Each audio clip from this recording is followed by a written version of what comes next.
Hello and welcome to the Calling the Real You podcast. I'm your host, Pamella Horton, and I call the real you out each and every week with very special guests like the one I have today. Today we are talking with Eva Gregory, and you are all in for such a very special treat. We're going to be discussing today how to integrate the law of attraction along with your inner guidance for creating successful lives and businesses. This is something that's super near and dear to my heart, and so isn't the woman that I'm about to bring to you. Her name, again, is Eva Gregory, and she is a law of attraction expert, a speaker, author, and mentor to spiritual entrepreneurs, coaches, healers, and holistic practitioners. As a host of her own radio show, she's interviewed some of the most influential thought leaders of today. She's also had the honor of sharing the virtual stage as a featured speaker with many experts such as Mark Victor, Hansen, John Assaraf, and Jack Canfield. And Eva's passion is all about helping spiritual entrepreneurs, business professionals go from chaos to clarity. That's my favorite. And then from clarity to cash flow, my second favorite, by learning how to tap into their own inner guidance and merge it with proven practical business strategies to create enlightened businesses of purpose, passion, and prosperity. Eva, welcome to the Calling the Real You podcast. Thank you, Pamela. I'm so honored and so excited to be here with you. Oh, thank you. I'm so excited and thrilled to have you. I talk about this a lot. Some of the folks that are listening today hear me, mention walking our talk and being as, our most integrous selves as possible. And I really feel like you fit that perfectly. People adore you, and they adore you because you do what you say and you say what you mean. And there's nothing better than that, in my humble opinion. I mean, you really are just a top-notch professional and someone who truly cares about the people that you work with and about the world, of course. So thank you and welcome to the show again. Oh, well, thank you, Pamela. So, Eva, in your work, and actually, before we get there, if you could just take a few minutes to tell us about you. How is it that you got from point A to point B today, the work that you're doing today? Yeah, great question. Oh my goodness. Well, if we really wind back, I was in the computer industry for 20 years. I started out with IBM, and then I left IBM. Actually, interestingly enough, I left IBM and tried to go out on my own and fell on my face. That didn't work out. And then my other half, Robin, had a software company. He says, well, look, until you figure out what you're going to do, why don't you come in and work with me in the software company. So I first thing I thought was, okay, how to ruin a relationship in one easy lesson: live with them and work with them. But I thought, okay, until I figure out what I want to do. But 10 years later, I was in it for quite some time. And at the time that we had it, the last 5 years, like half of the life of the company really was in struggle. And it was about the same time that we got into this big struggle that I ran across this thing called the law of attraction. And I have studied metaphysics for most of my adult life, for sure, since my 20s. And I had understood it intellectually, but for whatever reason, it was when I ran across the law of attraction that the light bulbs went off, the fireworks went off, and all of a sudden it became so clear to me, everything that I had been studying, what it really meant. And so I started to really use the law of attraction in my life, and yet we were still struggling in the business. And I tell you, it was so interesting because we were at a point where we were laying off staff and we weren't paying ourselves so that we could retain the crew we had left. Morale was non-existent. Creditors were after us personally, after us in the business. Our stress levels were high. And one of those nights, when things aren't going well at 3 a.m, everything seems even worse when you wake up and it's the middle of the night. And for whatever reason, this one night I got this thing came into my mind saying, Eva, you're not walking your talk around law of attraction. And go into the company tomorrow and teach them this understanding of the law of attraction, not to turn the company around, but to shift the energy in the company because it was so awful. And to be honest, I felt like I had nothing to lose. We had done everything else. We tried getting venture capital and the business loans and business partners and dog and pony shows, about our software, and none of it was working. And so I did. The next morning, I thought, what have I got to lose? And so I went into the company and I taught them this game we played. It was this big, huge spreadsheet. And I said, okay, today all of us have $10,000 to spend in the company. How would you spend it? Your $10,000 on the company today. And everybody would post what they would spend on. The next day it was $11,000. The day after that it was $12,000. And what I did not expect was literally the shift in the energy. The company, where morale was low and we were snipping at each other and not very nice, all of a sudden people started coming together. And it was like the marketing department wanted to spend their money on the sales department, and sales wanted to spend it on the programming department. It was just amazing to watch this. We stopped all the dog and pony shows, and we just focused on what we needed to do to keep the door open, but we kept bringing ourselves back to shifting our energy and focusing on what we wanted energetically.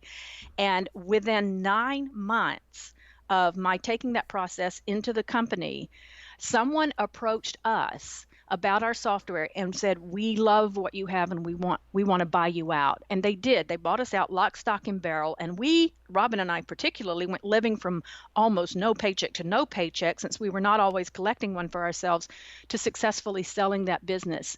And the day that it legally changed hands, Robin and I were on a 42-foot catamaran island hopping with friends in the Grenadine Islands. That is the power of law of attraction. And that was when I decided, okay, I've got to get out of high tech and into high people. It was basically my mantra. And without going into another very law of attraction story, I discovered this thing called coaching profession. I'd never heard of coaching before. And I learned about it in October of 98. And I was in my first training to be a coach in December of that year. And I have been on a honeymoon with this profession ever since. I love that. On a honeymoon with the profession ever since. That's a beautiful way of saying it. It is a unique career, isn't it? Oh my gosh, it was this whole parallel universe I didn't even know existed. And coming from the computer industry, which was dog eat dog, and you would go to conferences and things like that, and your competitors were there, and you didn't, you just didn't have any connection with them. And in the coaching industry, we're all supporting each other, we're loving each other. It's just phenomenal. I know that you work with spiritual healers, coaches. I had outlined that in your bio earlier. Do you also work with professionals from companies too, though? Like your people who are looking to increase their business, maybe entrepreneurs, not necessarily. Yes. You do? Okay. Yes, I have. It has been because I came through the coaching profession and I was successful in creating my coaching, my business, and then other coaches wanted to understand how was I doing it? And then I ended up working with coaches. And of course, when I started working with trusting people, which is the other piece of that story, was the inner guidance I got and really trusting that guidance. And so it does tend to be those that are already kind of in that arena of coaches, healers, holistic practitioners, but I definitely have worked with others outside of that arena as well. Yeah, I know several people that you've coached over the years, and personally, I know what the transformation has been. I knew where they were originally, and I now know where they are, and it is because of the work that you've done with them, and of course the work that they've done on themselves, but through your guidance, and then of course their inner guidance. So you are the real deal for sure, Eva. In your work, you teach the folks how to integrate the law of attraction and their inner guidance for creating the successful lives and businesses. What do you see that hinders them from tapping into their own inner guidance?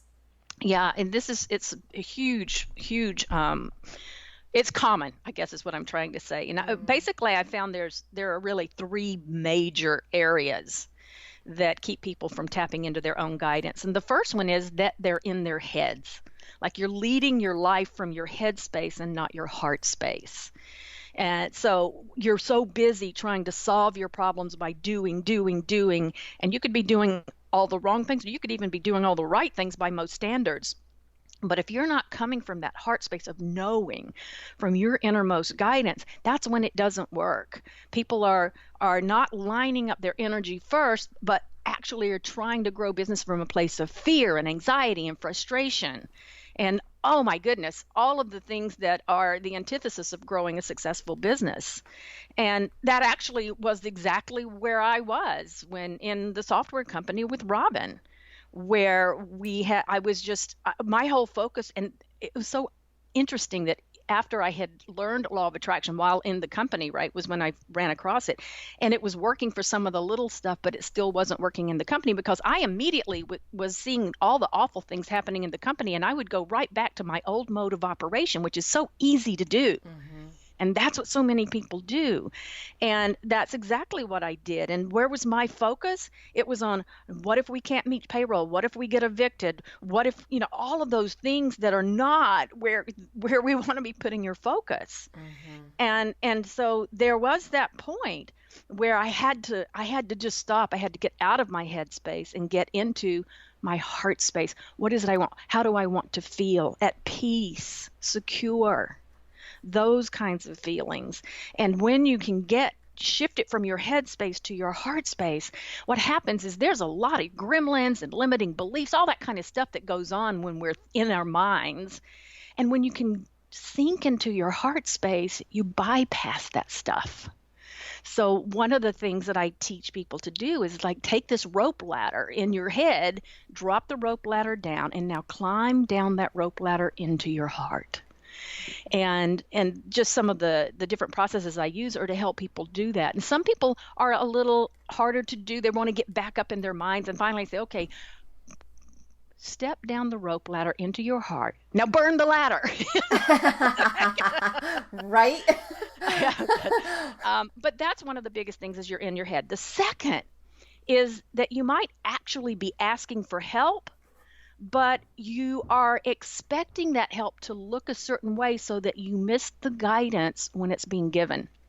And one of the ways I like to sort of explain that is through the old story of a flood happening, and the flood waters are rising, and a man was on the stoop of his house, and another man in a truck drives by, and the man in the truck says to the guy on the stoop, "Get in, I'll save you." And the man on the stoop says, "No, I've got faith in God. I'll wait for God to save me."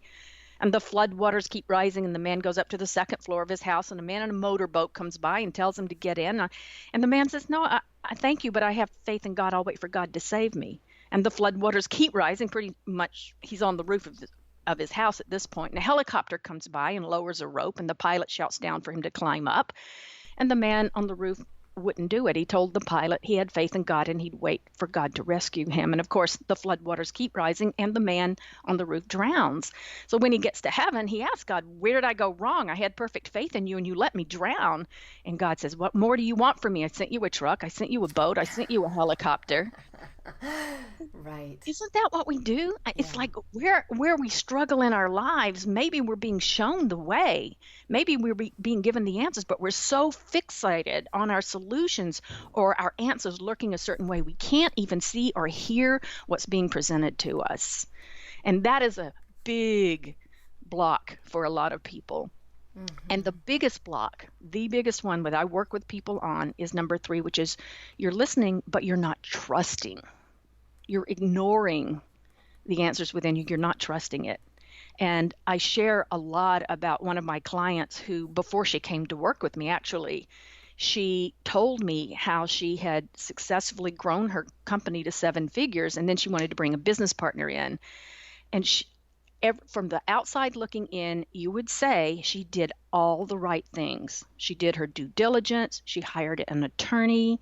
She drew up letters of intent. She worked with her business coach at the time. She did everything very slowly and very methodically. She did everything she was supposed to do.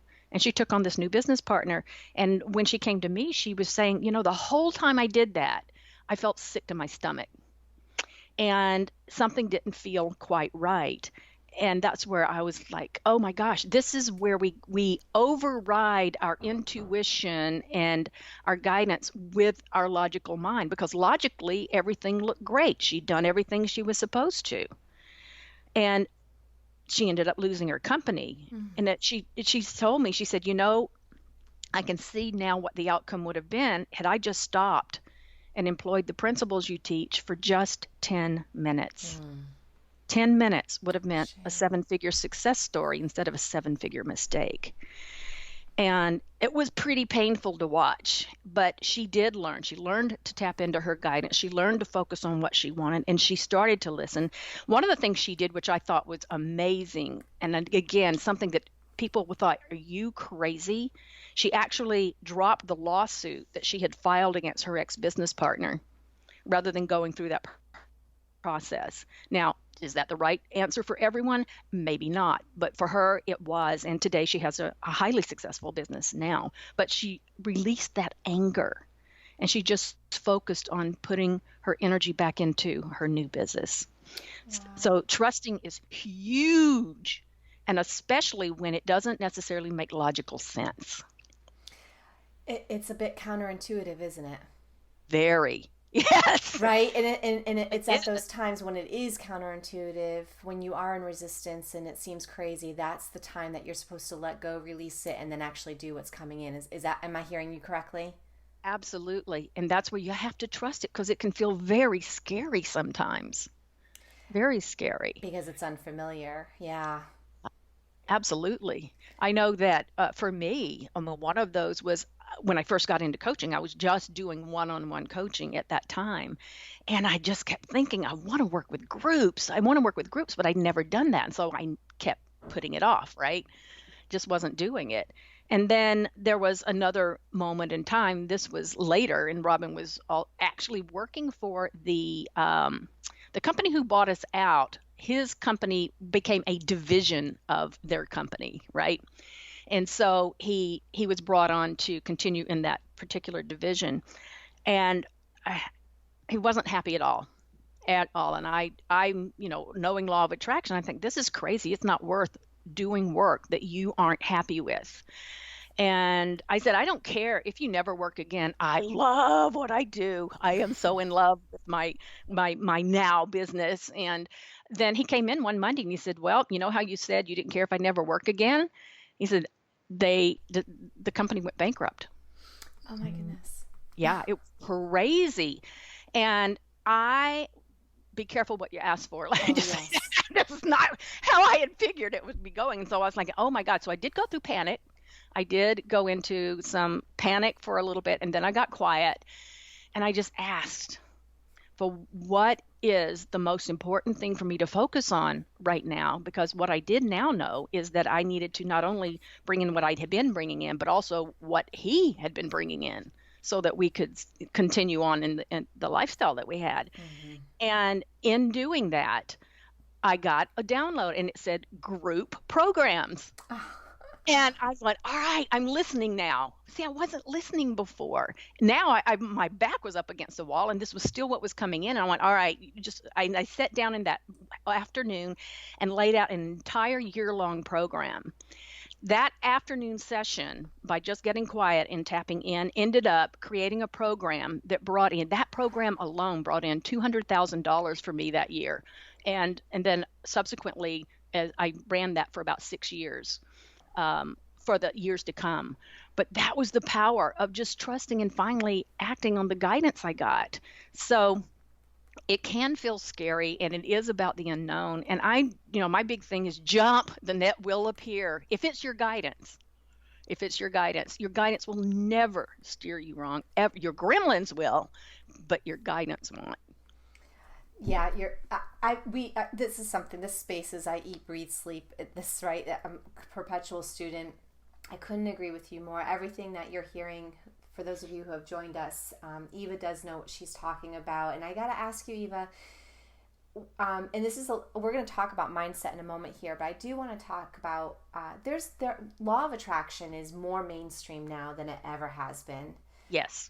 There's a lot of confusion still. A lot of people believe that they're applying the principles and things are not coming in. And I'm pretty sure that it's because of the three major issues or the problems that people are doing in terms of staying in their head. They're so busy, not operating from their heart, etc., and not trusting what's coming in. How did you, I know that you said that you were a student for most of your adult life of metaphysics. Were you out of the closet, so to speak, about the metaphysics side while you were in computer science and playing that role, or no? Well, I didn't necessarily speak about it because there was never really anyone to talk to about it. So it wasn't that I was hiding that.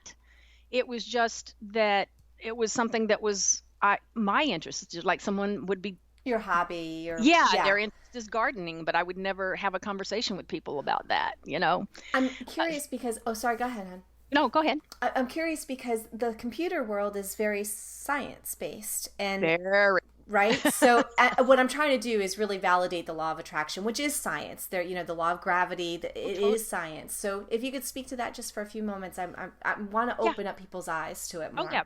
So absolutely. It's a law of physics.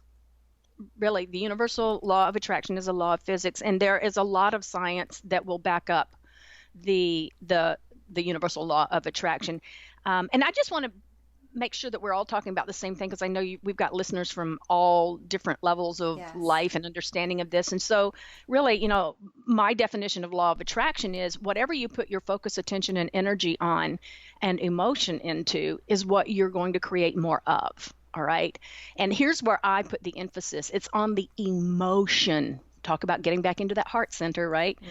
It's the emotion you feel that is attracting to you what you're getting. It's like your thoughts are the engine, your emotions are the fuel that is creating what you're creating. So even though I understood law of attraction, when I was focused on the fear of what was not happening in the company, and people knocking on our door and the bill collectors and having to lay people off, my focus did not feel good. But because that's where I was, I just we felt stuck. We were in that rut, and not only were we in the rut of creating similar situations over and over again, we were getting the rest of the company into that fear base as well. There's a ripple effect that Mm-hmm. happens. And so that was when I did go in. Like, I had not talked about law of attraction before I went into the company that day that I got that download that night. And I just explained that this is about us shifting our energy so that we feel better about what's going on here. And then I explained to them what the law of attraction was.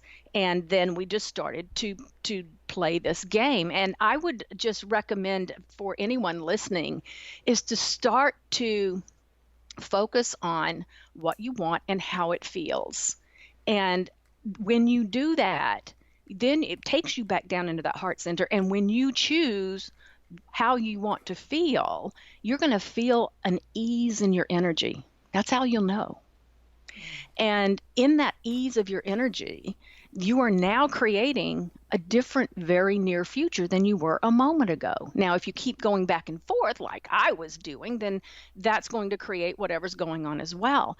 But I would encourage you to take something small that you don't have a really big charge on, that it would be nice if something happened with it. Just kind of play with that and then see how it works. Prove it to yourself. I have to tell you, I was so sure of the truth of the law of attraction that when I took it into the company, I mean, it was the biggest thing to have to apply this to. I was determined to prove it worked.